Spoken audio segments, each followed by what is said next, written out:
Price के साथ अगर आप आरएसआई को मिक्स करते हो, प्राइस के साथ अगर आप आरएसआई को लगाते हो, ट्रेड करते हो, तो आपको काफ़ी जो है उसमें आपको समझ बढ़ती है। हाई वेव डोजी आपको निफ्टी में, बैंक निफ्टी में जो फ्रंटलाइन इंडेक्स है उसमें देखने को मिल रही है। उसका मतलब कि भाई अब धीरे धीरे जो है वॉलेटिलिटी आ रही है मार्केट में, इनडिसीजन आ रहा है, लोग समझ नहीं पा रहे क्या खरीदना है क्या बेचना है। स्ट्रेंथ मार्केट में अगर आपको चाहिए, अगर आपको लगता है कि स्मॉल कैप मिड कैप में वो तेजी आना शुरू हो, तो ये रुपया जो है वो सबसे पहले मजबूत होना बहुत बहुत जरूरी है। One of the most strongest index जो है वो फार्मा इंडेक्स है।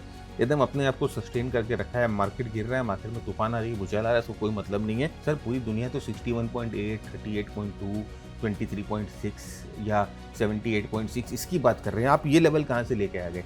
ये लेवल एक्सपीरियंस से लेकर आ गए। दोस्तों नमस्कार, कैसे हैं आप सब? मैं भरत झुंझुनवाला आप सबका स्वागत करता हूं आपके अपने यूट्यूब चैनल पे। मार्केट बहुत ही एक्साइटिंग है। 2 दिन खुशी, 3 दिन गम, इस तरह का जो है पैटर्न बना हुआ है।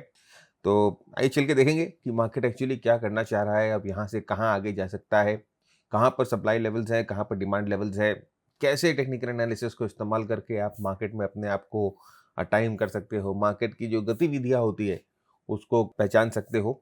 सेक्टर्स को देखेंगे कि कौन कौन से सेक्टर्स में स्ट्रेंथ है, कौन कौन से सेक्टर्स में प्रोमिनेंट वीकनेस दिखाई दे रही है। कमोडिटीज, खासकर क्रूड ऑयल काफ़ी इंटरेस्टिंग है, सिल्वर, गोल्ड, क्रिप्टोज। अब देखोगे कि सबकी धुलाई हो रही है। तो अभी जो लोग बोलते हैं ना कि गोल्ड मार्केट क्रैश के दौरान सेफ हेवन है, crypto is the new gold, right? मतलब कि अभी देखो देयर इज नो एस्केप, कहीं पर भी आप जाकर है ना अपना सर नहीं छुपा सकते। तो इस एनवायरनमेंट में ना कैश इज किंग होता है, जिसको बोलते हैं ना cash is king. Yes, this is the environment where cash is king, right? तो हम सब देखेंगे, हम गोल्ड को भी देखेंगे, क्रिप्टोज को भी देखेंगे, सिल्वर को भी देखेंगे, क्रूड को भी देखेंगे, यूएस मार्केट्स भी, राइट? इट्स ऑलमोस्ट एक बहुत इंपॉर्टेंट लेवल से ब्रेक डाउन हो चुका है। यहाँ पर नीचे और गहराई में जा सकता है यूएस मार्केट्स। तो यूएस मार्केट्स को भी डिस्कस करेंगे। तो आपके जो मित्र हैं, जो बंधु हैं, जो यूएस मार्केट्स को ट्रेड कर सकते हैं या यूएस में सिचुएटेड है, उनके साथ ये वीडियो शेयर करिए। और अगर आप यूएस मार्केट ट्रेड कर सकते हो तो आपके लिए ऑफ कोर्स बहुत बेनिफिशियल होगा। कुछ स्टॉक्स देखेंगे यूएस मार्केट्स में जो कि रेडी है मूवमेंट के लिए, और फिर अपने सेशन को रैप अप करेंगे, राइट? तो काफ़ी इंटरेस्टिंग सेशन होगा, काफ़ी आपको लर्निंग मिलेगी सेशन में कि टेक्निकल एनालिसिस को कैसे आप हैंड्स ऑन यूज़ कर सकते हैं। That is more important. वो दिखाना है मेरे को कि आप हैंड्स ऑन कैसे यूज़ कर सकते हैं, टेक्निकल एनालिसिस को कैसे अप्रोच करना चाहिए, right? Technical analysis is not just about signals, not just about buy and sells, right? Technical analysis एक पूरा स्टडी है जो कि आपको मार्केट के इंटरनल्स के बारे में बताता है। तो लेट अस शुरू करते हैं, और आई होप कि आपको काफ़ी जो है लर्निंग के टेकअवेज मिलेंगे, राइट? पहले आ जाते हैं निफ्टी पे। अब अगर आप यहाँ पर निफ्टी के वीकली चार्ट को देखो, तो निफ्टी का वीकली चार्ट अभी ये एक इंपॉर्टेंट सपोर्ट पे, अगर आपको ध्यान होगा लास्ट वीक जब हम लोगों ने आपसे ये डिस्कशन किया था, तो हम लोगों ने आपसे ये डिस्कशन किया था कि एक जो सपोर्ट था 24,800 का, ये सपोर्ट टूट गया था। अब उसके बाद जो नेक्स्ट सपोर्ट दिखाई दे रहा है वो ऑलमोस्ट जो है वो 22,000 के आसपास दिखाई दे रहा है। और आप देखिए 22,800 के आसपास जो है वो निफ्टी ऑलरेडी यहाँ पर आ चुकी है, और उस सपोर्ट को ना वो टच करती है। सपोर्ट एक फिक्स लेवल नहीं होता है, सपोर्ट एक जोन होता है, राइट? तो यहाँ पर देखिए उस सपोर्ट पे ना निफ्टी आ गई है, और सपोर्ट पे ना निफ्टी अभी आकर यहाँ पर रुकी हुई है। अब आप यहाँ पर ये देखोगे कि इस जगह पर है ना, पहले भी आप देखिए इस जगह पर पहले भी, जिसे बहुत देर तक, बहुत समय तक, कई हफ्तों तक निफ्टी इसी जगह पे कंसोलिडेट हुई हुई थी, कहीं नहीं जा रही थी। इसीलिए ये जो एरिया है ना, ये एक बहुत इंपॉर्टेंट वैल्यू एरिया है। और अभी देखिए प्राइस जो है इस वैल्यू एरिया पे वापस आई है। यहाँ पर भी देखिए जब इस एरिया पे आके डबल बॉटम बनाई थी, तो यहाँ से एक अच्छा बाउंस यहाँ पर देखने को मिला था। तो ये एरिया जो है एक बहुत इंपॉर्टेंट वैल्यू एरिया बना हुआ है। और यहाँ पर अभी आप देखिए एक, मैं ये बोलूँगा, high wave doji type of formation बना है, राइट? ये हाई वेव डोजी बना हुआ है। जनरली हाई वेव डोजी एक वॉलेटिलिटी बॉटम को डिनोट करता है, लेकिन ऑफ कोर्स ये जो होता है ना, ये जस्ट अ सिग्नल, राइट? कि ये आपको ये बता रहा है कि यहाँ पर मार्केट जो है शायद बहुत ज़्यादा वॉलेटाइल है। क्योंकि अगर आप देखोगे डोजी जो बनती है वो इस तरह से बनती है, हाई वेव डोजी जो है इस तरह से बन रही है, जहाँ पर ओपन और क्लोज जो होते हैं वो ऑलमोस्ट इक्वल होते हैं, और हाई लोज में ना काफ़ी फर्क होता है। तो आप देखिए ऊपर और नीचे से काफ़ी प्राइस ऊपर की तरफ पुश हो रही है, फिर वहाँ से नीचे की तरफ पुश हो रही है, फिर दूसरे समय ऊपर की तरफ पुश है। तो इस हफ्ते में आप देख सकते हो काफ़ी ऊंच नीच हुआ है। तो ये जो होता है ना, ये आपको बताता है कि यहाँ पर ना इनडिसीजन आ गया है, यहाँ पर बहुत ज़्यादा वॉलेटिलिटी आ गई है। तो जनरली मार्केट वॉलेटाइल ना 2 जगह पर होता है। एक होता है टॉप पे, जब मार्केट एकदम टॉप बना रही होती है और वहाँ से ब्रेकआउट नहीं कर पा रही होती है, तो वहाँ पर वॉलेटिलिटी आ जाती है। तो जब टॉप पे वॉलेटिलिटी आती है तो वहाँ से जो प्राइसेस हैं वो करेक्ट होना शुरू होते हैं। एक वॉलेटिलिटी आती है बॉटम पे, जब मार्केट बॉटम बनाने की कोशिश कर रहा हो, तो उस समय ना इमोशनल जो होते हैं ना, इमोशनल जो सेंटिमेंट्स होते हैं वो बहुत हाई होते हैं, राइट? तो उस समय ना वही लोगों को समझ में नहीं आता क्या खरीदे, बेचे, क्या करे, अपने होल्डिंग्स को बेच दे, अपने होल्डिंग्स को अब क्या हम ऐड कर ले। तो इस तरह की जो इमोशंस होती हैं वो बहुत ज़्यादा प्राइसेस को अफेक्ट करती है। तो ये यहीं पर वो देखने को मिल रहा है और ये सपोर्ट पे देखने को मिल रहा है। तो अब इम्पोर्टेंट चीज़ ये है कि ये जो चीज़ आपको सपोर्ट पे देखने को मिल रही है, ये मार्केट को ऊपर लेके जाएगी कि मार्केट को नीचे लेके जाएगी, ये समझना है, राइट? तो ये आप समझो कि ये जो है अपने आप में एक सिग्नल है और टेक्निकल एनालिसिस एक ऐसी स्टडी है जो कि ना हमेशा कन्फर्मेशन पे बेस्ड होती है। तो अगर इस कैंडल के लो के नीचे, इस कैंडल के लो के नीचे मार्केट अगर ट्रेड करेगा या इस कैंडल के लो को अगर मार्केट तोड़ देगा, डिसिसिवली तोड़ देगा, मेरे ख्याल से this is the word, that it breaks decisively, और फिर इस लो के नीचे मेंटेन करके रखता है, मतलब करीबन अपने आप को समझिए 22,600 के नीचे अगर अपने आप को मेंटेन करके रखता है, तो फिर जो है मार्केट यहाँ से फर्दर आपको नीचे कोलैप्स होता हुआ दिखाई देगा, जो नेक्स्ट जो है वो 21,000 के आसपास जो है आपको लेवल दिखाई देंगे वीकली चार्ट पे। तो ये एक बहुत इंपॉर्टेंट फॉर्मेशन वीकली चार्ट पे थी, इसीलिए मैं आपके साथ ये डिस्कस कर रहा हूँ। एक और चीज़ देखिए, जो रेजिस्टेंस है वो ये 24,000 का जो रेजिस्टेंस है, ये बहुत स्ट्रॉन्ग रेजिस्टेंस है और ये 24,000 का रेजिस्टेंस जो है कई समय के लिए बहुत स्ट्रॉन्ग रेजिस्टेंस बना हुआ रहेगा। तो अब अगर मार्केट में बुलिशनेस आनी भी है, स्ट्रेंथ आनी भी है, तो सबसे पहले इंपॉर्टेंट ये है कि मार्केट यहाँ से घूम कर ये 24,000 के ना लेवल्स को तोड़ दे और ये जो रेजिस्टेंस है वो सपोर्ट की तरह काम करे, तो ही आपको मार्केट में यहाँ पर स्ट्रेंथ देखने को मिलेगी। तो ये चीज़ ध्यान रखिएगा कि निफ्टी जो है वीकली चार्ट पे एक हाईवे डोजी बना रही है, एक वॉलेटिलिटी बॉटम का संकेत हो रहा है, लेकिन अभी कंफर्मेशन चाहिए। कंफर्मेशन कैसे मिलेगी? जैसे मैंने आपको बताया कि यहाँ पर सबसे पहले तो ये लो इंटैक्ट रहना चाहिए, लो नहीं टूटना चाहिए। अगर टूटता भी है तो वहाँ से ना तुरंत रिकवरी आ जानी चाहिए। मतलब कि अब प्राइस यहाँ से इससे नीचे ड्रिफ्ट नहीं होनी चाहिए, क्योंकि अगर 22,000 के नीचे ड्रिफ्ट हो जाती है या ये डोजी के नीचे टूट के थोड़ा मेंटेन कर लेती है अपने आप को, देन आप ये समझिएगा कि बहुत ही ज़्यादा जो है अगेन यहाँ से 1000 पॉइंट का जो है करेक्शन मार्केट में मिल सकता है, राइट? एक और चीज़ देखेंगे, अगर आप आरएसआई जो है वो ऑलमोस्ट 28 पे जा चुकी है, 30 के नीचे जा चुकी है, तो आरएसआई ओवरसोल्ड हो जाना एक अच्छा कंडीशन नहीं होता है। जनरली ये माना जाता है कि अगर आरएसआई ओवरसोल्ड हो गया ना, तो मार्केट जो है वो डाउन ट्रेंड में तब्दील हो गया है, मतलब एक अच्छा जिसे हम बोलते हैं सेक्युलर डाउन ट्रेंड में जो है तब्दील हो गया है, खास करके वीकली चार्ट जो आपको ये दिखाई दे रहा है। तो आरएसआई तो 28 पे है, तो यहाँ से ऑफकोर्स जब प्राइस ऊपर की तरफ ब्रेकआउट होगी तो आरएसआई को भी जो है स्ट्रेंथ यहाँ पर दिखानी पड़ेगी और 50 के ऊपर मेंटेन करना बहुत जरूरी है बुलिशनेस के लिए। आप देख सकते हो कि जब आरएसआई 50 के ऊपर रहता है ना, आप देखिए यहाँ पर जब आरएसआई जो 50 के ऊपर रहता है तो मार्केट में आपको स्ट्रेंथ दिखती है, खासकर वीकली चार्ट पर जो 50 का लेवल है वो बहुत बहुत इंपॉर्टेंट लेवल है, राइट?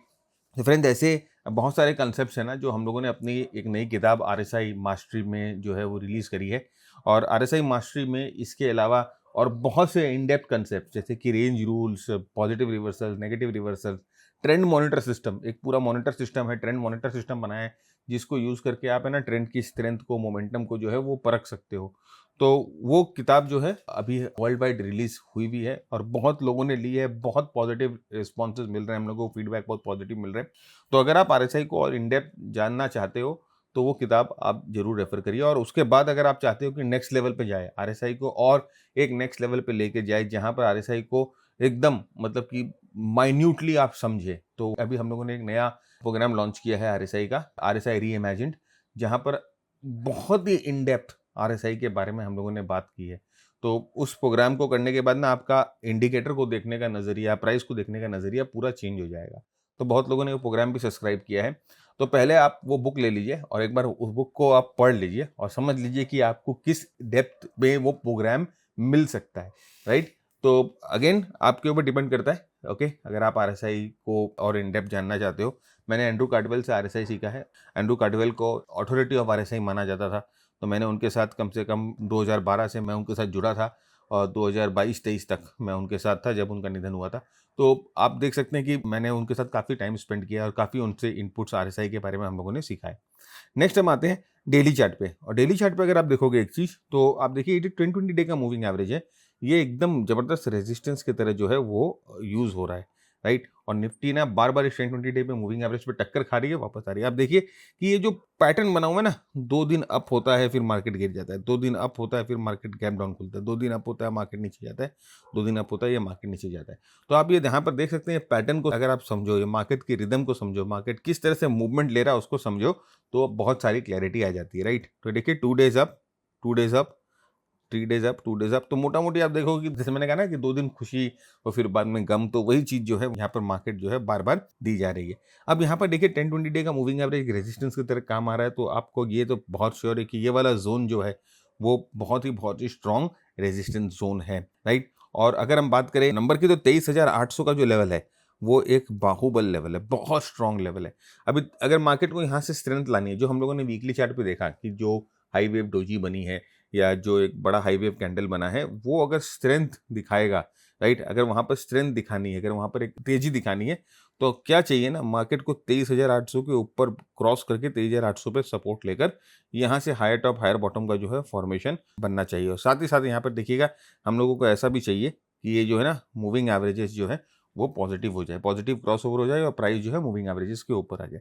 तो जब तक ऐसा नहीं होता है फ्रेंड्स, हम लोग यही अज्यूम करके चलते हैं कि मार्केट जो है वो इसी तरह से पुल बैक देगा 1-2 दिन का, और उसके बाद जो है वापस करेक्टिव मोड में चला जाएगा। तो जब तक ये आपको सिग्नल नहीं मिलता है, जब तक आपको ऐसा फॉर्मेशन नहीं मिलता है, आप ये समझ के रखिएगा जो वीकनेस है मार्केट में वो परसिस्टेंट रहेगी। यहाँ पर स्ट्रेंथ का आपको कोई भी सीन दिखाई नहीं देगा। आरएसआई को भी देखिए ना कि किस तरह से एकदम पूरे 50 के नीचे, पूरे फॉल के दौरान जहाँ से ये फॉल शुरू हुआ, आप देख सकते हो आरएसआई जो है 50 के नीचे है। तो इसे रेंज बोला जाता है ना, जब बेयर मार्केट होता है ना, तो आरएसआई जनरली अपने को 60-40 के रेंज में कैद कर लेती है ना? 60-40 को तोड़ नहीं पाती है, 60-20 को। तो जो ये आरएसआई का रेंज है, आप देख सकते हो कि अभी बेरिश रेंज है, राइट? तो जब यहाँ पे स्ट्रेंथ आएगी ना, तो आरएसआई का रेंज भी शायद शिफ्ट होगा। तो इस रेंज शिफ्ट को समझना जो है वो प्राइस के साथ, अगर आप आरएसआई को मिक्स करते हो, प्राइस के साथ अगर आप आरएसआई को लगाते हो, ट्रेड करते हो, तो आपको काफ़ी जो है इसमें आपको समझ बढ़ती है आपको चीज़ों की। तो again this is a very very important formation, जो कि मैंने आपको बताया कि रेजिस्टेंस और सपोर्ट कहाँ पर है। प्लस अगर जैसे अगर देखोगे इसके लो के नीचे अगर चला जाएगा ना प्राइस, जो हम लोगों ने वीकली चार्ट पे डिस्कस किया था, कि प्राइस अगर इसके लो के नीचे चला जाता है, जैसे कि ये जो है 22,500 का लेवल है मोटा-मोटी। तो अगर इसके लो के नीचे जाता है और लो के नीचे इसको मेंटेन कर लेता है, तो फिर जो नेक्स्ट जो आपको सपोर्ट दिखाई दे रहा था, वो 21,000 का सपोर्ट ऑफ कोर्स दिखाई दे रहा था निफ्टी में। तो बहुत-बहुत ज़रूरी है कि स्ट्रेंथ का मैंने आपको सिनेरियो बता दिया, वीकनेस का सिनेरियो बता दिया, और देखिएगा कि कैसे चीज़ जो है वो पैन आउट होती है, राइट? अब यहाँ पे देखिए फ्रेंड्स, यही जो चीज़ है ना, ये हमारे मास्टर ट्रेडर के टेम्पलेट पे अगर आप देखोगे, देखिए यहाँ पर ये जो सिग्नल था, ये जो हम लोगों को बता रहा था करीबन 25,000 से पहले ही हम लोगों को बता रहा था कि यहाँ पर जो है ना मार्केट जो है वो यहाँ पर बेरिश ब्रेकआउट नीचे की तरफ हो गया। तो देखिए अगर ये टेम्पलेट हम लोगों को किस तरह से हेल्प करता है बड़ी ट्रेंड्स को पकड़ने में। देखिए यहाँ पर आपको ये क्रॉस दिख रहा है ना, ये क्रॉस हमें बता रहा था कि अपने लॉन्ग पोजीशंस को है ना निकाल दो, क्योंकि यहाँ पर जो है ना ट्रेंड जो है वो चेंज होने वाली है। फाइनली आप देख सकते हो कि ट्रेंड जो है यहाँ से किस तरह से रुख बदल गई। ये जो रेड डॉट्स है, ये हम लोगों को ये बताती हैं कि ट्रेंड का जो मोमेंटम है नीचे की तरफ बहुत स्ट्रॉन्ग है, राइट? ट्रेंड एकदम अभी नीचे, डायरेक्शन और मोमेंटम दोनों नीचे की तरफ है। तो ये जो टेम्पलेट है, ये एक्चुअली हम लोगों के मास्टर ट्रेडर प्रोग्राम के साथ आपको मिलता है, और हमारी मास्टर ट्रेडर प्रोग्राम में हम ना कुछ स्ट्रैटेजी डिस्कस करते हैं।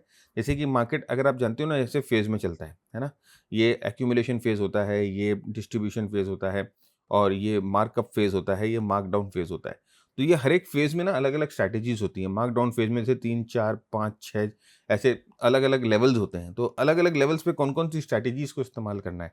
मार्कडाउन फेज़ में अलग-अलग लेवल्स होते हैं। मार्कडाउन फेज़ में अलग-अलग लेवल में कौन-कौन सी स्ट्रैटेजीज़ को इस्तेमाल करना है, वो हम आपके साथ प्रोग्राम में डिस्कस करते हैं कि यहाँ पर भई इस लेवल को कैसे पहचानें और यहाँ पर कौन-सा स्ट्रैटेजी ट्रेड करना है। या इस लेवल को कैसे पहचानें, यहाँ पर कौन-सा है, इस लेवल पे कैसे पहचानें, इस लेवल पे कैसे पहचानें, और कौन-सी स्ट्रैटेजीज़ यहाँ पर यूज़ करें। सिमिलरली यहाँ पर इस लेवल को कैसे पहचानें और कौन-सी स्ट्रैटेजीज़ यहाँ पर यूज़ करें। तो आप देख सकते हो कि ये लेवल ऑलमोस्ट देखिए मार्कडाउन फेज़ में किस तरह से हम लोग जो है ये स्ट्रैटेजी को आप लगा सकते हो। तो ये जो टेम्पलेट है, ये प्रोग्राम के साथ मिलता है। प्रोग्राम हम लोगों का बहुत इंटेंसिव लर्निंग प्रोग्राम है। Price action, momentum, market breadth को समझते हैं, इंटर मार्केट एनालिसिस को समझते हैं, और फिर इन स्ट्रैटेजीज़ को हम आपके साथ डिस्कस करते हैं। उन स्ट्रैटेजीज़ को इस टेम्पलेट पे कैसे इस्तेमाल करना है, ये भी हम आपके साथ डिस्कस करते हैं। तो इस प्रोग्राम का एक पूरा वॉक थ्रू वीडियो हम लोगों ने बना रखा है। उसका लिंक हम लोगों ने डिस्क्रिप्शन में डाला हुआ है। नहीं तो हम लोगों ने अपने वेबसाइट का लिंक भी डिस्क्रिप्शन में डाला हुआ है। आप जाइए, चेकआउट करिए प्रोग्राम को, और अगर आपको लगता है कि if you are really serious about learning and if you can really put in time and efforts, then आप जॉइन करिए। नहीं तो फिर देखिए आपका भी समय वेस्ट होगा, और आपको ऐसा लगेगा कि आपने जो पैसे दिए हैं उतना आपको वैल्यू नहीं मिला। क्योंकि देखिए टाइम आपको देना पड़ेगा, और टाइम अगर आप देते हो और जिस तरह से स्ट्रैटेजीज को हम अप्रोच करते हो उस तरह से आप स्ट्रैटेजीज को अप्रोच करते हो, तो पक्का आपको मार्केट में फायदा होगा ही होगा, राइट। तो ये चीज समझने की जरूरत है कि मार्केट है ना, चाहता है कि आप मेहनत करो, और मार्केट मेहनत को ही रिस्पॉन्ड करता है। मार्केट जो मेहनत करता है उसी को पैसे मिलता है। अगर आप नमक हरामी करोगे कि नहीं मैं किसी से कॉल ले लूंगा, मैं किसी से टिप ले लूंगा, या कोई सिग्नल का सॉफ्टवेयर मिल जाए या कोई एल्गो मिल जाए, कभी मार्केट में पैसे नहीं बनेंगे। आप करके देख लो, ठीक है, मैं करके देख चुका हूँ ये सब चीज़ें, ठीक है। तो मार्केट में मैं आपसे ज़्यादा बूढ़ा हूँ, हो सकता है एज में कम हूँ या एक्सपीरियंस में कम हूँ, लेकिन मार्केट में जो है, मार्केट एक्सपीरियंस में मैं आपसे ज़्यादा बूढ़ा हूँ, like 20 years in this market. तो ये बात पक्की है कि लेबर आप डालोगे तभी आप मार्केट में सक्सेस होगे, राइट, और प्लस राइट मेथड। नहीं तो आप जितने भी, मैं बोलता हूँ ना कि keep changing methods and keep changing mentors, यही करते रहोगे आप, ओके। तो ये चीज ध्यान रखिएगा कि अगर आपके पास वो हौसला है, अगर आपके पास वो जिसे बोलते हैं ना कि ईंधन है ना, तो प्लीज आप जो है सही गाइडेंस में मार्केट में अच्छा पैसा बना सकते हैं। नहीं तो फिर अपने पैसे म्यूचुअल फंड में डाल दीजिए, झमेला ही मत करिए। Let professionals like manage your money, आप उसके लायक नहीं है, sorry but the truth is this, okay. Next हम आते हैं यहाँ पे, देखिए थोड़ा सा एक है ना जिसे हम बोलते हैं रोशनी, जिसे बोलते हैं वो उम्मीद की किरण जो है यहाँ पे मार्केट में दिखाई दे रही है। वो अर्ली चार्ट पे आते हैं। अर्ली चार्ट पे यहाँ पर आप देखोगे कि ये जो चैनल मैंने बनाया ना, इस चैनल के अंदर प्राइस है ना हमेशा रही है, राइट। जब यह ट्रेंड नीचे की तरफ जाना शुरू हुआ तो प्राइस जो है वो चैनल के अंदर ही थी, और चैनल के अंदर ही जो है वो ऑसिलेट कर रही थी, सपोर्ट रेजिस्टेंस ले रही थी, चैनल के निचले हिस्से पे सपोर्ट ले रही थी, फिर चैनल के ऊपर हिस्से में रेजिस्टेंस लेके वापस जो है निचले हिस्से में आ रही थी। लास्ट वीक में जो मूवमेंट आई थी, या लास्ट वीक में जो ब्रेकआउट आया था, उसने क्या किया ना, उसने प्राइस को इस चैनल से बाहर पुश किया। तो जब ये प्राइस जब इस चैनल से बाहर पुश हुई, तो हमें ये पता चला कि यहाँ पर भैया इस मूवमेंट तो कुछ एक्स्ट्रा मोमेंटम जरूर है, राइट, क्योंकि प्राइस जो है उस चैनल से बाहर पुश हो पाई है। नेक्स्ट चीज ये हम जानते हैं कि जब भी आप ट्रेंड लाइन की बात करते हो या ट्रेंड चैनल की बात करते हो, तो वहां पर एक ये होता है कि भाई प्राइस पहले ट्रेंड चैनल से ब्रेकआउट करेगी, फिर उसी ट्रेंड चैनल पे आकर सपोर्ट लेगी। तो अभी आप देखो कि यहाँ पर वही हो रहा है, प्राइस ने इस ट्रेंड चैनल को ब्रेकआउट किया और इस ट्रेंड चैनल पे आकर सपोर्ट ले रही है। अब अगर यहाँ से प्राइस ऊपर की तरफ मूवमेंट करना शुरू कर देती है, और वो कौन सा लेवल था जो हम लोगों ने डेली चार्ट पे डिस्कस किया था, देखिए वही लेवल रेजिस्टेंस का हमने बना रखा है, और यहाँ से प्राइस अगर ऊपर जाना शुरू कर देती है, तो यहाँ से आपको ना थोड़ी बहुत रिकवरी या एक ऊपर का मूवमेंट का जो है वो आशा आपको दिखाई दे रहा है, right. On the other side channel के अंदर अगर वापस गिर जाएगी, तो फिर वो नीचे के लेवल्स जो है वो एक्टिवेट हो जाएंगे। तो देखिए मल्टीपल टाइम फ्रेम एनालिसिस हम लोगों ने शुरू किया, वीकली पे जो हम लोगों ने देखा, फिर उसको डेली पे ट्रांजिट किया, और ट्रांजिट करके डेली पे अब हम आर्ली पे आ रहे हैं, जहां पर हम लोग एकदम पूरे माइक्रोस्कोप से देख रहे हैं कि ट्रेंड एक्चुअली करना क्या चाह रहा है। तो यहाँ पर यही एक जो है मैं बोल सकता हूँ कि आशा की किरण ये है कि ये जो मूवमेंट है, ये जो लास्ट वीक में जो मूवमेंट मिला था ना, वो 3 दिन का जो ऊपर का मूवमेंट मिला था, इसमें अच्छी मोमेंटम थी, क्योंकि ये जो डाउनवर्ड फेसिंग जो डाउनवर्ड स्लोपिंग चैनल था उसको इसने तोड़ दिया था। तो यहाँ पर अब ये रेजिस्टेंस लेवल के अगर ऊपर अपने आप को मेंटेन कर पाए ना, तो फिर थोड़ा सा हम लोगों को उम्मीद की किरण यहाँ पर दिखेगी। एक और चीज मैं आपको बताता हूँ, बहुत इंपॉर्टेंट ऑब्जर्वेशन है, ध्यान देखिए। देखिए मैंने यहाँ पर एक बार फिबोनाची यूज किया है, वो है 70.7 का, 07, ये 70.7 का। अब ये जो लेवल है ना 70.7 का फिबोनाची लेवल, ये एक बहुत यूनिक लेवल है। यूनिक क्यों है? क्योंकि ये जो लेवल है, ये कई बार मार्केट में निफ्टी के लिए खासकर एज अ सपोर्ट का काम किया है, और इस लेवल से प्राइस जो है कई बार फिबोनाची के इस लेवल से प्राइस जो है वो कई बार घूमी है। सर पूरी दुनिया तो 61.8, 38.2, 23.6 या 78.6 इसकी बात कर रहे हैं, आप ये लेवल कहाँ से लेके आ गए?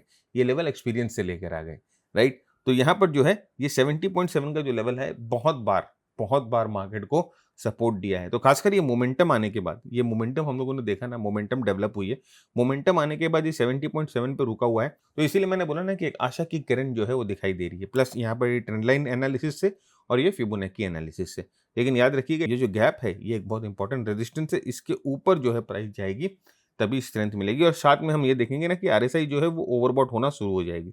तो अगर आरएसआई भी ओवरबॉट होना शुरू हो जाती है ना, तो इसका मतलब होता है कि यहाँ पर मोमेंटम में फर्दर जो है वो स्ट्रेंथ मिलना शुरू हो गया है, राइट। तो अगर यहाँ से प्राइस ऊपर जाती है, आरएसआई ओवरबॉट होना शुरू हो जाती है, तो हम लोग ये कह सकते हैं कि थोड़ा सा रिकवरी यहाँ पर मिल सकता है। उसके बाद यहाँ से प्राइस की इंटेंसिटी, मूवमेंट की इंटेंसिटी कितनी होगी, कितना जोर लगेगा, उस पे हम जो है फर्दर यहाँ पर एनालिसिस कर पाएंगे। तो देखिए निफ्टी को कितनी गहराई से हम लोगों ने डिस्कस किया, ऑलमोस्ट जो है 15 मिनट हम लोगों ने निफ्टी की डिस्कशन में निकाल दिए। तो मैं ये चाहता था कि आप है ना पूरे चीज़ों को समझो, कैसे फ्लो बनता है, किस तरह से आपको अप्रोच करनी है चीज़ों को, आपको ये समझना बहुत बहुत ज़रूरी है कि bullish case scenario, bearish case scenario दोनों हम डिस्कस कर लिए। प्रोबेबिलिटी इसी को बोला जाता है कि you are ready for both, right? Market bullish है, बेरिश है, क्योंकि you are getting ready for both, कि जब मार्केट खुले ना मंडे को तो आपको झटका नहीं दे। और याद रखिएगा आने वाला हफ्ते में ना 2 छुट्टियाँ हैं, राइट? तो मार्केट क्या है ना कि छुट्टी के समय झटका ज़्यादा देता है, तो उस हिसाब से रेडी रहिएगा, राइट? अब एस&पी 500 में आते हैं और एस&पी 500 में देखिए एक बहुत बहुत इंपॉर्टेंट सपोर्ट जो था वो मार्केट ने तोड़ दिया, वो बहुत ऑब्वियसली यहाँ पर आपको दिख रहा है मार्केट में तोड़ दिया। और आप एक चीज़ देखो, एस&पी 500 में बहुत बड़ा डिस्ट्रीब्यूशन चल रहा था, ये बहुत बड़ा डिस्ट्रीब्यूशन चल रहा था एस&पी 500 में, ऑलमोस्ट जो है सितंबर से ये डिस्ट्रीब्यूशन शुरू हुआ, जो कि आप देख सकते हैं कि यहाँ पर ऑलमोस्ट मार्च में कंप्लीट हुआ। तो एक बहुत बड़ा डिस्ट्रीब्यूशन लेवल से मार्केट नीचे आई है, राइट? इस डिस्ट्रीब्यूशन लेवल को तोड़ी है।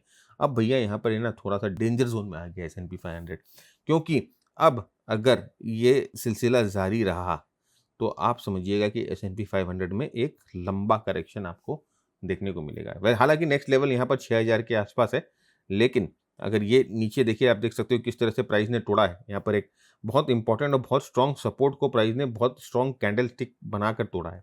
इसका मतलब बहुत स्ट्रॉन्ग इन्वॉल्वमेंट रही है यहाँ पर सेलर्स की।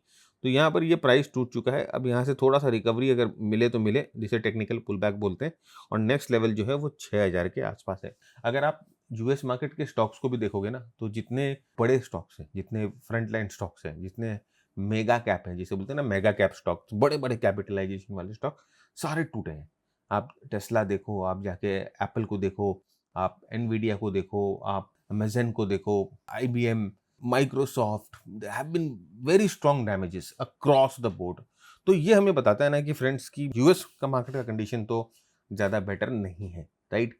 तो अब यूएस का मार्केट यहाँ से फर्दर करेक्ट कर सकता है, और अगर यहाँ से ये सिलसिला जारी रहा तो फिर नीचे के लेवल जो हैं थोड़े से गंभीर लेवल्स दिखाएंगे, क्योंकि बहुत स्ट्रॉन्ग डिस्ट्रीब्यूशन है, राइट? अगर आप आरएसआई को देखोगे तो आरएसआई भी जो है ना एकदम 30 के नीचे जा चुकी है, ओवरसोल्ड हुई भी है। तो यहाँ पर आरएसआई ने भी जो है वो बेरिश जोन जो है पकड़ लिया है। अब स्ट्रेंथ के लिए आरएसआई को भी ओवरबॉट होना पड़ेगा। तो it's long journey for S and P 500, but let us see कि क्या होता है, राइट? मेरे ख्याल से अगर कोई भी बाउंस आता है तो ये जो लेवल है यहाँ पर, this is the level of 6600, यहाँ पर आकर कैसा बिहेव करता है प्राइस उस पर डिपेंड करता है।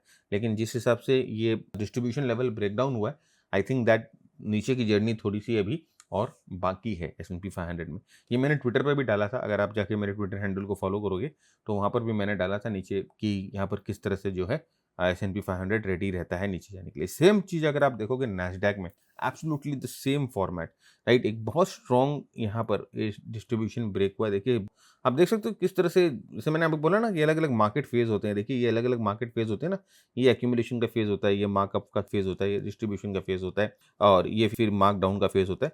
तो अभी आप देखो ये जो फेज है, ये डिस्ट्रीब्यूशन का फेज है, और ये डिस्ट्रीब्यूशन के फेज से प्राइस नीचे जाती है। अब ये मार्क डाउन फेज में आ गई, और मार्क डाउन में फेज है ना, price lower top lower bottom, lower top lower bottom जाके बनाकर मूव करती रहती है। यहाँ पर देखिए, यहाँ पर भी इसने 30 को तोड़ दिया है। तो अगेन नैस्डैक भी बहुत ही सेंसिटिव जोन को नैस्डैक ने भी तोड़ दिया है। अभी नेक्स्ट सपोर्ट जो है वो यहाँ पर 22,500 के आसपास ही दिखाई दे रहा है, 24,500 22,500 के आसपास दिखाई दे रहा है। तो यूएस मार्केट भैया तकलीफ में है। मैं आगे आपको इनके इन्वर्स ईटीएफ्स दिखाऊंगा, जहाँ पर आप देखोगे कि बहुत स्ट्रॉन्ग जो है स्ट्रेंथ बिल्डअप हुआ हुआ है। तो वो आपको साफ साफ बता देगा। अगर आप इन्वर्स ईटीएफ देखोगे ना तो आपको पता चल जाएगा कि वहाँ पर यूएस मार्केट्स में क्या डिमांड है, क्या सप्लाई है, और क्या यूएस मार्केट्स और गिरने वाले हैं। तो आगे हम बात करेंगे, जब हम यूएस मार्केट के स्टॉक्स के सेक्शन की बात करेंगे तब हम आगे आपके साथ इन्वर्स ईटीएफ्स की बात करेंगे। तो US markets of course are not in very good condition. तो अगर मैं बोलता हूँ कि यहाँ पर वॉर खत्म भी हो जाए या यहाँ पर कुछ सेटलमेंट भी हो जाए तो शायद यूएस मार्केट उस तरह का रिकवरी नहीं दे पाए जो कि इंडियन मार्केट दे पाए, क्योंकि Indian market was already in the down trend. War के पहले भी डाउन ट्रेंड में था, थोड़ा पिटा हुआ था बेचारा। तो मेरे ख्याल से रिकवरी जो है अक्रॉस द ग्लोब में इंडियन मार्केट्स में सबसे ज़्यादा देखने को मिलेगी। क्योंकि एक और थ्योरी ये हो सकता है कि जब इलेक्शंस हुए थे, लाइक लास्ट जून में जब इलेक्शंस हुए थे, 2 साल पहले जो इलेक्शंस हुए थे, उस समय ना इंडियन मार्केट्स बहुत ज़्यादा ओवर वैल्यूड था। आप देख रहे थे कि small cap, mid cap, they were very very over valued. अभी ये करेक्शन के कारण ना जो वैल्यूएशंस हैं वो थोड़े से नॉर्मलाइज हुए हैं। अगर आप पीई जाके देखोगे, मिड कैप के, स्मॉल कैप के पी जाके देखोगे तो दे हैव नॉर्मलाइज्ड, या इंडेक्स का पी देखोगे तो दे हैव नॉर्मलाइज्ड। तो ये क्या होता है ना कि they may attract little bit foreign money also, right? और यहाँ पर वैल्यू बाइंग जनरली आ जाती है। अगर आप ग्लोबल मार्केट्स को देखोगे तो इंडिया के कंपैरिजन में जो ग्लोबल मार्केट्स हैं, दे आर एक्सपेंसिव, राइट? अगर आप उठा के कोई भी ग्लोबल मार्केट का चार्ट देखो, आप फिट्जी देखो, या आप जाकर जापानीज मार्केट देखो, आप जाकर चाइनीज मार्केट देखो, right? They are comparatively expensive than the Indian markets. खासकर US market is also comparatively very very expensive than the Indian markets. तो देखिए, ये जो एफआईआईज होते हैं ना, ये किसी के सगे नहीं होते, इनको सिर्फ पैसे से मतलब है। तो अब यहाँ पर अगर आप देखोगे कि अगर इंडियन मार्केट में वैल्यू बाइंग आपको दिखेगी, तो वो आपको इंडियन मार्केट्स में आते हुए दिखेंगे। लेकिन 2-3 इसमें बहुत इंपॉर्टेंट कैविएट है, जो कि हम आगे डिस्कस करेंगे। ऑलराइट, नेक्स्ट आते हैं बैंक निफ्टी में। देखिए, बैंक निफ्टी में अगर आपको याद होगा, लास्ट टाइम हम लोगों ने बोला था कि ये जो मूवमेंट है, इतने बड़ी मूवमेंट जो गिरी है, ये जनरली करेक्टिव मूव नहीं होता है, ये एक ट्रेंड सेटर मूव ही होता है। तो अभी आप देखो, इसमें भी एक डोजी टाइप ऑफ कैंडल बना है, एक high wave doji type of candle बना है, और एक इंपॉर्टेंट यहाँ पर गैप पे बना है। तो यहाँ से बाउंस करने की कोशिश बैंक निफ्टी ने करी थी, लेकिन बॉस देखिए, ये जो मूवमेंट है ना, ये movement is like very very मेरे को नर्वस बना रहा है, क्योंकि इस तरह की मूवमेंट जनरली करेक्टिव मूवमेंट नहीं होती, ये ट्रेंड चेंज की ही मूवमेंट होती है। आप देख सकते हो, बहुत ही एकदम परपेंडिकुलर मूव। इसका मतलब क्या है, आप समझना कि एकदम परपेंडिकुलर मूव, और किसी भी सपोर्ट पे इस तरह से अगर परपेंडिकुलर तरीके से प्राइस आके गिरेगी, तो वो सपोर्ट को तोड़ के नीचे की तरफ जाएगी, है ना? तो एक चीज याद रखिएगा, जब कोई एकदम ऐसे स्ट्रेट कुछ गिरेगा ना, तो उसमें बहुत ज्यादा मोमेंटम रहती है, तो वो जनरली इस सपोर्ट को तोड़ देती है। तो यहाँ पर देखिए, परपेंडिकुलर मूव आया है, ये एक सपोर्ट में था, तो इसीलिए यहाँ पर एक high wave doji type of pattern बन गया। स्ट्रेंथ 54,000 के ऊपर, इस डोजी के ऊपर प्राइस बने रहे तो यहाँ पर स्ट्रेंथ मिलेगी, और डोजी के नीचे चली जाती है, राइट? तो ऑलमोस्ट अगर आप देखो, आई वुड से कि 52,000 को अगर तोड़ देती है, और 52,000 को तोड़ के इसके नीचे बनी रहती है, तो नेक्स्ट जो सपोर्ट लेवल है वो 48,000 के आसपास है। तो यहाँ से आप देखो कि कम से कम जो है 4,000 पॉइंट का मूवमेंट नीचे की तरफ और मिल सकता है, अगर ये लेवल्स टूट गए तो। और स्ट्रेंथ के लिए जैसे मैंने आपको बोला कि 54,000 के ऊपर ही प्राइस को बनी रहनी चाहिए। आरएसआई देखिए 30 के आसपास आ चुकी है, तो थोड़ा सा बाउंस मिलता है, तो बाउंस में स्ट्रेंथ नहीं दिखाई देती है। बाउंस अगर करेक्टिव रहती है, तो फिर वो नीचे की तरफ का मूवमेंट जो है वो वापस आपको दौड़ाता हुआ यहाँ पर दिख जाएगा। हम डेली चार्ट पे आते हैं। डेली चार्ट पे आके देखिए, वही एग्जैक्टली आप देखिए 10-20 डे के मूविंग एवरेज पे किस तरह से बार बार प्राइस 10-20 डे के मूविंग एवरेज को किस कर रही है, वापस नीचे की तरफ जा रही है, जो कि एक बहुत इंपॉर्टेंट रेजिस्टेंस की तरह काम करता हुआ दिखाई दे रहा है। आरएसआई एकदम पूरी तरह से बेरिश रेंज में आ चुकी है, 60 के नीचे, 50 के नीचे अपने आप को पूरा मेंटेन करके रखी है। तो ये जो है 60-20 का रेंज, ये बेरिश रेंज होता है, राइट? इसे बेरिश रेंज बोला जाता है। तो आरएसआई जो है वो बेरिश रेंज में है, तो ट्रेंड अभी भी डाउन है, कहीं पर भी ट्रेंड चेंज होने की आसार विचार दिखाई नहीं दे रहे हैं। स्ट्रेंथ अगेन इस पिवट के ऊपर ही मिलेगा, जो 54,000 है, जो कि हम लोगों ने वीकली चार्ट पे देखा। एंड अगेन ये जो लोज जो है यहाँ पर ऑलमोस्ट, जैसे मैंने आपको बोला कि ये करीबन 51,800 के आसपास का है। अगर ये लोज टूट जाता है, तो फिर जो नेक्स्ट लेवल ऑफ सपोर्ट है वो 48K के पास है। तो यहाँ से गहरी करेक्शन जो है बैंक निफ्टी में देखने को मिल सकती है, राइट? तो स्ट्रेंथ के लिए अगेन वही चीज, 54,000 के ऊपर जाए, वो 54,000 का सपोर्ट यूज करे, फिर यहाँ से ऊपर की तरफ जाए, और साथ ही जो मूविंग एवरेजेस हैं, ये जो है वो भी इस तरह से सपोर्ट करे। मूविंग एवरेज जो रेजिस्टेंस का काम कर रहे थे, वो सपोर्ट का काम करना शुरू कर दे। तो 2-3 यहाँ पर अगर आपको कन्फ्लुएंसेस मिलती है टेक्निकल एनालिसिस की या सिग्नल की, तभी आप जो है बैंक निफ्टी में बुलिशनेस के बारे में सोच सकते हैं। Otherwise do not try to go on the long side trading के पर्सपेक्टिव से। नाउ अगर आप फिन निफ्टी में देखेंगे, तो ठीक उसी टाइप का पैटर्न बना हुआ है, 30 के आसपास जो है फिन निफ्टी है, और ये एक वही हाई वेव डोजी बनाकर जो है प्राइस एक इंपॉर्टेंट सपोर्ट के पास आई हुई है। तो अगर इस लेवल को तोड़ती है, इस लेवल के और नीचे जाती है, देन आप देख सकते हो कि नेक्स्ट सपोर्ट जो है वो 21,800 या 22,000 के आसपास दिखाई दे रहा है। तो यहाँ से भी आप देखिए करीबन 2-2.5 हज़ार पॉइंट का मूवमेंट और हम लोगों को नीचे की तरफ मिल जाएगा, अगर ये लेवल टूट जाता है, तो इसका लो टूट जाता है। तो हाई वेव डोजी आपको निफ्टी में, बैंक निफ्टी में जो फ्रंटलाइन इंडेक्स है उसमें देखने को मिल रही है।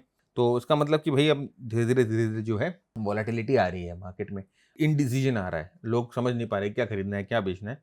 तो जनरली इनडिसीजन जो होता है वो एक टॉप पे या बॉटम पे ही आता है। हाई वोलेटाइल कंडीशन टॉप पे या बॉटम पे ही होती है, साइकिल कंडीशन।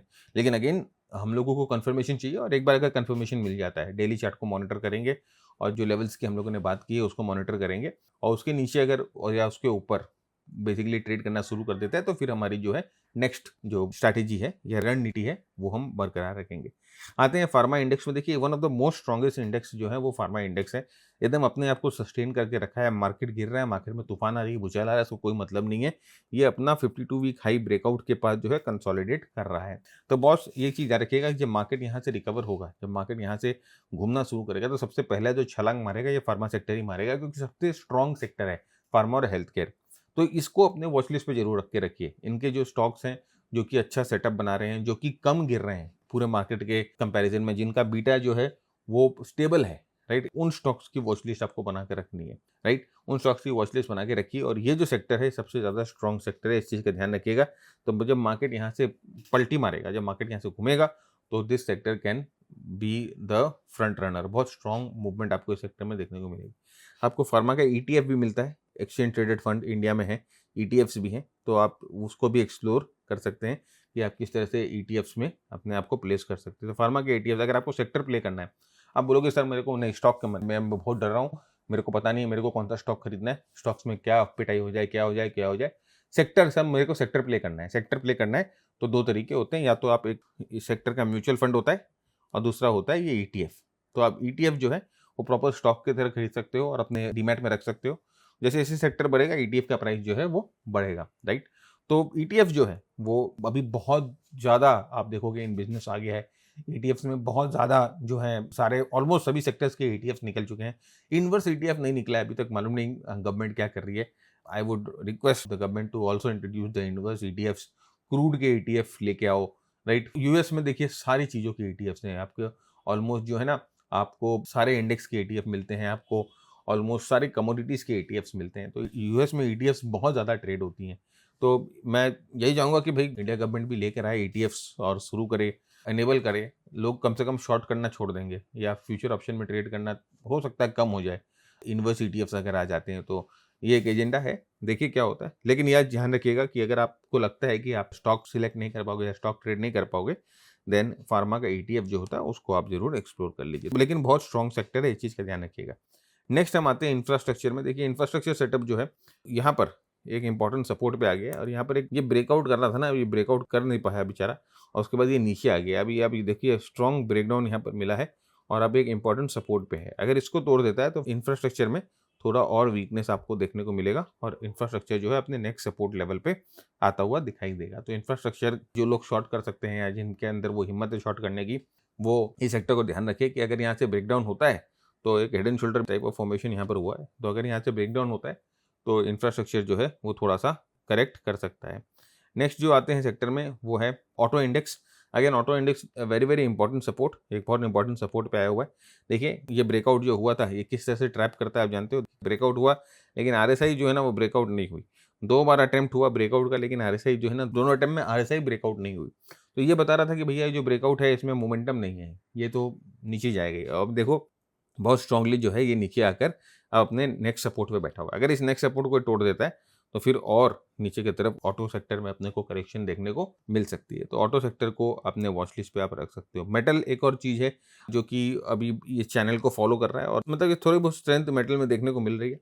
अब ये राइजिंग चैनल में मेटल है, इस चैनल को अगर मेटल तोड़ देता है, देखिए 10-20 डे पे बहुत स्ट्रॉन्ग सपोर्ट लेकर चल रहा है, तो अभी ये 10-20 डे के सपोर्ट पे भी आ गया है, राइजिंग चैनल पे भी आ गया है।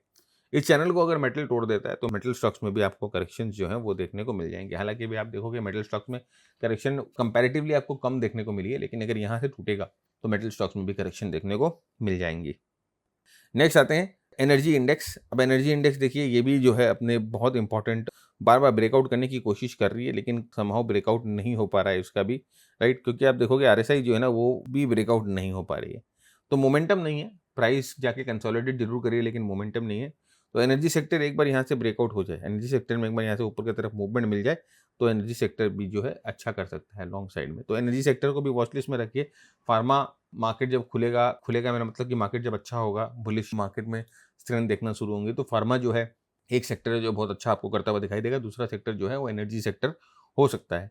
बाकी सारे सेक्टर्स को ऊपर की तरफ आने में मतलब कि देखिए सेक्टर रोटेशन होते हैं ना, तो पहले बैंक चलता है, मतलब पहले नहीं, मतलब कभी बैंक चलता है, फिर फार्मा चलता है, फिर जो है वो IT चलता है, फिर इंफ्रा चलता है, राइट। तो इस तरह से ना जो सेक्टर रोटेशन होते हैं, तो अभी हम ये देख सकते हैं कि अभी जो साइकिल है वो फार्मा के फेवर में है, क्योंकि फार्मा कंसोलिडेटेड है, फार्मा बहुत एकदम चिपक के बैठा हुआ है। तो यहाँ से अगर मार्केट ब्रेकआउट होगा ना, तो ये जो सेक्टर है फार्मा सेक्टर, ये पहले मूव करेगा। ये पहले मूव कर जाएगा, 20-25-30% बढ़ जाएगा। उसके बाद हो सकता है ये कंसोलिडेट करे, तो फिर पैसा जो है दूसरे सेक्टर में मूव होना शुरू हो, एफएमसीजी में होना शुरू हो, या आईटी में शुरू हो, या रियल्टी में शुरू हो। मतलब इस तरह से सेक्टर रोटेशन जो है वो होता रहता है। तो अपने को सेक्टर पहचानना बहुत जरूरी है कि मनी फ्लो किस सेक्टर में हो रहा है, ये एनालिसिस करना बहुत बहुत जरूरी है, राइट। तो ये मेंटरशिप में हम ये सब दिखाते हैं आपको कि किस तरह से ना सेक्टर एनालिसिस आप कर सकते हो। नहीं, देखिए रियल्टी, अब रियल्टी का भाई देखिए ऐसा बहुत बार होता है ना कि रियल्टी का जो कनेक्शन है ना, जैसे कि जो टाइल्स वगैरह बनते हैं, या 2-3 तो रॉ मटेरियल जो होते हैं, या पेट्रोलियम प्रोडक्ट जो होते हैं, वो रियल्टी में ज़्यादा काम आते हैं। तो अभी जिस हिसाब से शॉर्टेजेस, जिस हिसाब से प्रॉब्लम चल रही है, उसके हिसाब से जो थोड़ा बहुत डिमांड जो है कंस्ट्रक्शन वंस्ट्रक्शन का हो सकता है कम जाए, या कुछ ना कुछ यहाँ पर जो टेम्पररी कॉस्ट बढ़ चुकी है जो चीज़ों की, जो रॉ मटेरियल्स की कॉस्ट जो है वो बढ़ जाएंगी। तो टेम्परेरीली हम बोल सकते हैं कि एक थोड़ा सा ना डिसरप्शन इस सेक्टर में देखने को मिल सकता है। तो देखिए इंपॉर्टेंट सपोर्ट को तोड़ चुका है और ये अभी नीचे की तरफ ऑलरेडी मूव कर चुका है। लास्ट वीक भी हमने आपके साथ डिस्कस किया था कि रियल्टी जो है वो ऑलमोस्ट द वीकेस्ट पॉइंट है मार्केट में। तो यहाँ से देखिए नीचे ये जा रहा है, अभी नेक्स्ट सपोर्ट इसका रियल्टी का ऑलमोस्ट जो है वो 600 के आसपास है। तो यहाँ से जो है रियल्टी में थोड़ी बहुत और करेक्शन देखने को मिल सकती है। स्ट्रेंथ भाई इसके ऊपर ही मिलेगा, ये रेजिस्टेंस लेवल के ऊपर ही मिलेगा। ऑलराइट, तो ये हो गया सेक्टर एनालिसिस। ये सब कुछ सेक्टर्स थे जो कि स्ट्रेंथ दिखा रहे थे, कुछ सेक्टर थे जो कि वीकनेस दिखा रहे थे, जिनमें कुछ ना कुछ मूवमेंट की जो चांसेस थी उनको हमने डिस्कस किया है। बाकी सारे सेक्टर्स भी अगर आप देखोगे ऑलमोस्ट साइडवेज या करेक्टिव है। तो इस तरह से आपको सेक्टर एनालिसिस करनी है और रेडी रहना है मार्केट के लिए। अब हम आते हैं क्रिप्टोज और फॉरेक्स में, बहुत बहुत इंपॉर्टेंट है, बहुत बहुत इंटरेस्टिंग भी हुआ है। देखिए ये है बिटकॉइन का चार्ट, राइट। और बिटकॉइन आप देख सकते हो कि भाई बहुत दिनों से यहाँ पर कंसोलिडेट कर रहा है। यहाँ पर इस चार्ट को देखिए, ये वाले पैटर्न को देखिए और ये वाले पैटर्न को देखिए, आपको लगेगा एकदम पूरा ना कॉपी पेस्ट मार दिया है यहाँ पर, राइट। एकदम पूरा कॉपी पेस्ट मार दिया गया है ये दोनों पैटर्न में। तो आप देख सकते हो कि किस तरह से ये कंसोलिडेशन और कंसोलिडेशन का जो पैटर्न है वो भी मिल रहा है। अब अगर ये बिटकॉइन यहाँ से फर्दर ब्रेकडाउन हो जाता है, तो यहाँ से अच्छी मूवमेंट नीचे की तरफ मिल जाएगी, राइट। तो ये जो लेवल है बहुत बहुत इंपॉर्टेंट लेवल है बिटकॉइन का। बिटकॉइन एक बहुत बहुत इंपॉर्टेंट लेवल पे बैठा हुआ है और यहाँ से मूवमेंट अगर ब्रेकडाउन होगा तो एक पूरा सॉलिड ट्रेंडिंग मूव नीचे की तरफ आपको मिलना शुरू हो जाएगा। देखिए अगर आप इंटरडे ट्रेड करते हो तो मेरे ख्याल से जो बिटकॉइंस हैं या जो क्रिप्टोज हैं वो बेस्ट इंस्ट्रूमेंट होते हैं, क्योंकि इसमें मोमेंटम होती है, इसमें वॉलेटिलिटी होती है, इसमें मूवमेंट होती है। तो इंटरडे में अच्छी मूवमेंट्स आपको मिलती हैं।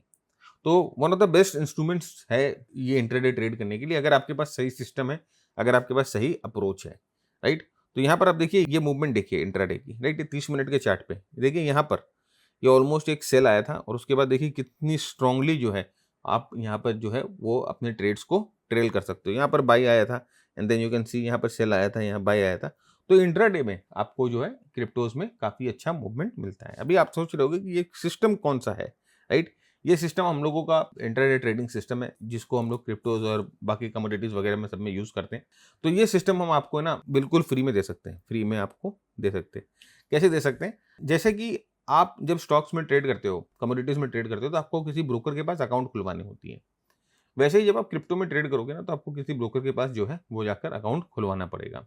अब वो ब्रोकर कौन होना चाहिए? याद रखिएगा, इंडिया में अगर आप अकाउंट खुलवा रहे हो तो ब्रोकर जो है एफआईयू रजिस्टर्ड होना चाहिए, जो कि फाइनेंशियल इंटेलिजेंस यूनिट, इंडिया का एक यूनिट है जो कि ओवरलुक करता है इन क्रिप्टो रेगुलेशंस को। तो वो एफआईयू रजिस्टर्ड होना चाहिए। तो एफआईयू रजिस्टर्ड इंडिया में एक ब्रोकर है जो कि है डेल्टा एक्सचेंज।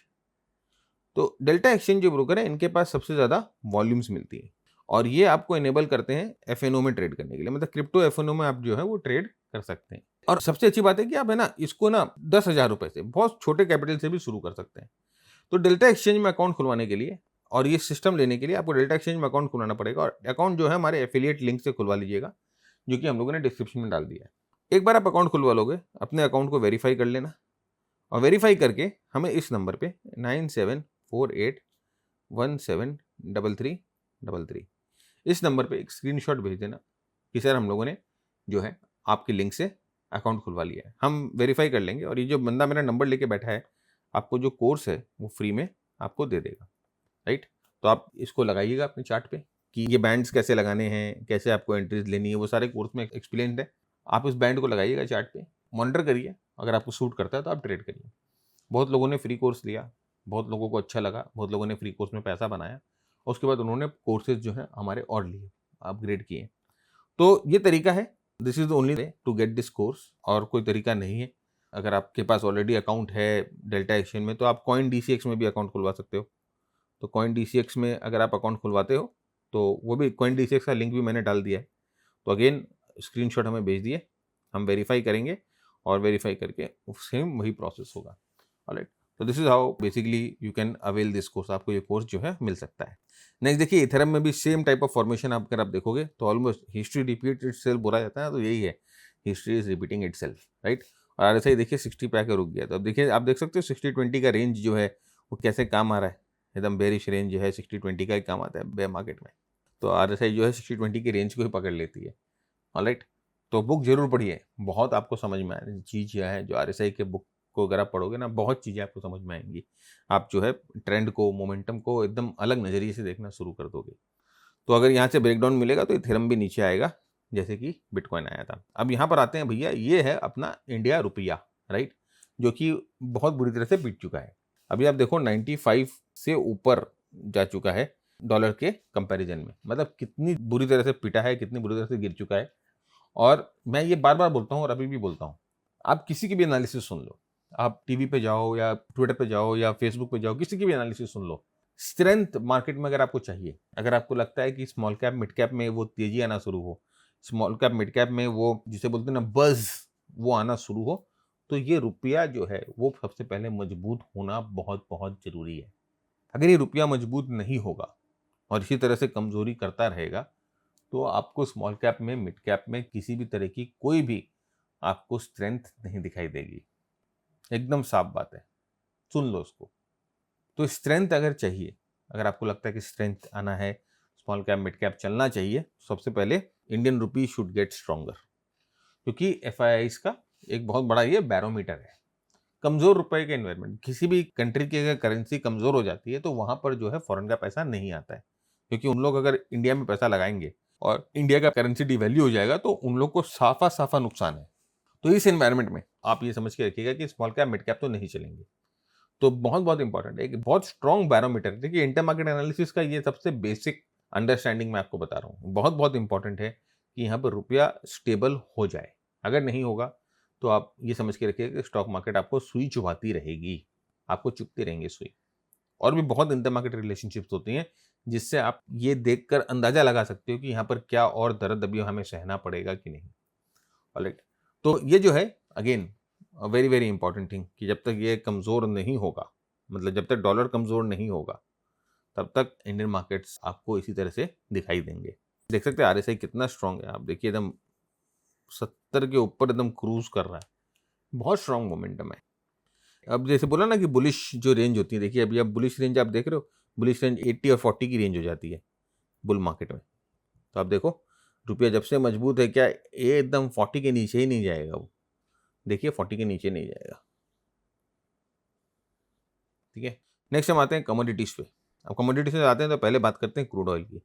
भैया देखिए, क्रूड ऑयल ऐसा है कि लास्ट वीक हम लोगों को एक स्ट्रॉन्ग मूवमेंट नीचे की तरफ दिखा, लेकिन फिर वापस जो है ये घूमकर ऊपर की तरफ आ रहा है। और आप देख सकते हो कि यहाँ पर ये कंसोलिडेशन कर रहा है, और यहाँ से कंसोलिडेशन से ये $100 के आसपास है, 101 के ऊपर जाते ही वापस प्राइस में आपको तेजी देखने को मिल जाएगी क्रूड में। जब तक $100 के आसपास है, जब तक कोई दिक्कत नहीं है। $100 के ऊपर जाते ही वापस आपको एक अच्छा स्ट्रॉन्ग मूवमेंट मिल जाए। देखिए यहाँ पर जो है वॉलेटिलिटी कंप्रेशन हो चुका है, तो अगर यहाँ से अब ब्रेकआउट मिलेगा ना, तो स्ट्रॉन्ग ब्रेकआउट मिलेगा, ये चीज़ ध्यान रखिएगा। वॉलेटिलिटी कंप्रेशन एरिया में जो ब्रेकआउट मिलता है वो बहुत बहुत स्ट्रॉन्ग होता है। देखिए यहाँ पर वॉलेटिलिटी कंप्रेशन थी, और यहाँ पर ये देखिए ब्रेकआउट हुआ, तो आप देख सकते हो कितना स्ट्रॉन्ग ब्रेकआउट हुआ। ये देखिए एमजी, ये मशीन गन हम लोगों का एक सेटअप है, मशीन गन ब्रेकआउट, बहुत बहुत धुरंधर सेटअप है, राइट। बैकग्राउंड ग्रीन मतलब ट्रेंड है आप, इसमें आ गया मशीन गन ब्रेकआउट, वॉलेटिलिटी था कंप्रेस, और यहाँ से मूवमेंट हुआ जब पटाखे की तरफ प्राइस ऊपर की तरफ गई। और आप देखिए कि ये जो मोमेंटम है, ये ब्लू डॉट्स है ना, ये मोमेंटम के डॉट्स हैं, जो कि अभी भी बता रहे हैं कि ऊपर की तरफ जो मोमेंटम है वो स्ट्रॉन्ग है। तो ये जो है, ये टेम्पलेट में अब देखो, आपको अगर यही सेटअप अगर टेम्पलेट में आप देख ले तो कितनी आसानी से आपकी एनालिसिस हो जाती है, आपको समझ में आ जाता है ये कंप्रेशन जोन है, यहाँ पर मशीन गन ब्रेकआउट आ गया, ट्रेंड अप है, मोमेंटम स्ट्रांग है, तो यहाँ से ब्रेकआउट होगा तो एक सक्सेस के चांसेस जो है वो बेटर है। यही काम आता है टेम्पलेट का, राइट। स्ट्रैटेजी क्या है वो ऑफकोर्स प्रोग्राम में है, लेकिन आप देखिए कि ये मार्कअप फेज शुरू हुआ है, ये एक्यूमुलेशन के बाद आप देख सकते हो मार्कअप फेज शुरू हुआ है, this is called markup phase. Next देखिए हम आते हैं जो कि है गोल्ड पे। अब गोल्ड आपको लास्ट वीक जो है एक अच्छे मूवमेंट नीचे की तरफ बहुत लंबा क्रैश आया था, उसके बाद ये वापस ऊपर की तरफ आके अपने प्रीवियस जोन पे स्टेबल हो रहा है। ओके, लेकिन ट्रेंड अभी भी डाउन है। आप देख सकते हो कि 10-20 डे मूविंग एवरेज के नीचे है। तो अगर यहाँ से गोल्ड टूटेगा फर्दर तो फिर और नीचे की मूवमेंट मिलेगी। स्ट्रेंथ के लिए मूविंग एवरेजेस को तोड़ के मूविंग एवरेजेस को रिक्लेम करना पड़ेगा। आरएसआई देखिए यहाँ पर एक छोटा सा डाइवर्जेंस था, ये ना, अगर आप यहाँ पर इसको नॉर्मल चार्ट में देखोगे ना, मतलब नॉर्मल चार्ट मतलब लाइन चार्ट में जब जाके देखोगे तो आपको दिखाई देगा कि यहाँ पर जो है एक हल्का सा हल्लू सा डाइवर्जेंस था। ये 2-3 पीरियड जो है वो डाइवर्जेंस था यहाँ पर। तो उसके बाद देखिए यहाँ पर थोड़ा सा बाउंस मिला। अब ये डाइवर्जेंस स्ट्रांग है कि नहीं है वो पता चलेगा जब ये प्राइस को ऊपर की तरफ पुश कर देगा। और अगर ये लेवल टूट जाता है तो फिर जो गोल्ड है वो आपको यहाँ पर 4000 के आसपास आता हुआ दिखाई देगा। गोल्ड की ये कहानी है।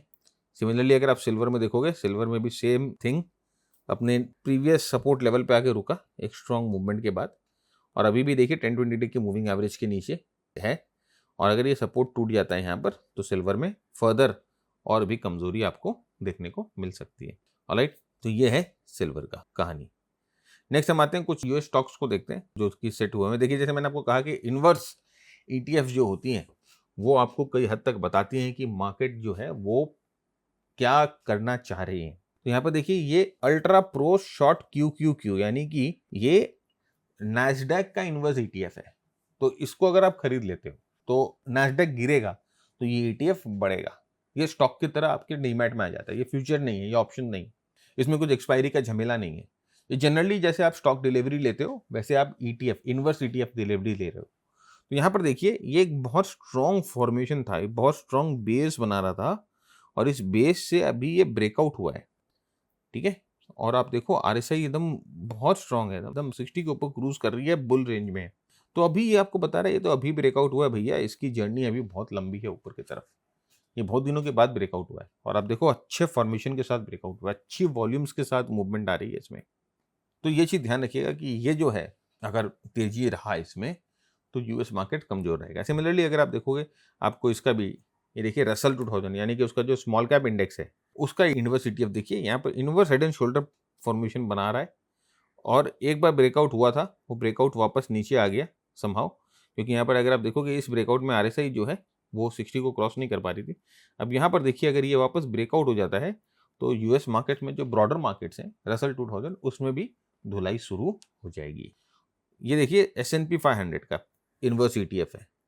तो S&P 500 गिरेगा तो ये इनवर्स ईटीएफ बढ़ेगा और आप देख सकते हो कि कितना अच्छा एक बहुत ही सॉलिड, जिसे एक्यूमुलेशन फॉर्मेशन बोल रहे हैं, ये एक्यूमुलेशन है। अब यहाँ से मार्कअप में जाएगा, इसे मार्कअप बोला जाता है, ट्रेंड अप हो जाएगा और यहाँ पर देखिए बहुत स्ट्रॉन्ग आपको मोमेंटम वॉल्यूम सब दिखाई दे रही है। तो अगर ये ट्रेंड कंटिन्यू कर जाती है तो आप समझिएगा कि यूएस मार्केट में अभी अंधेरा बना रहेगा। It will take time US market यहाँ से रिकवर होने में, इतनी आसानी से रिकवरी आपको नहीं मिलेंगी।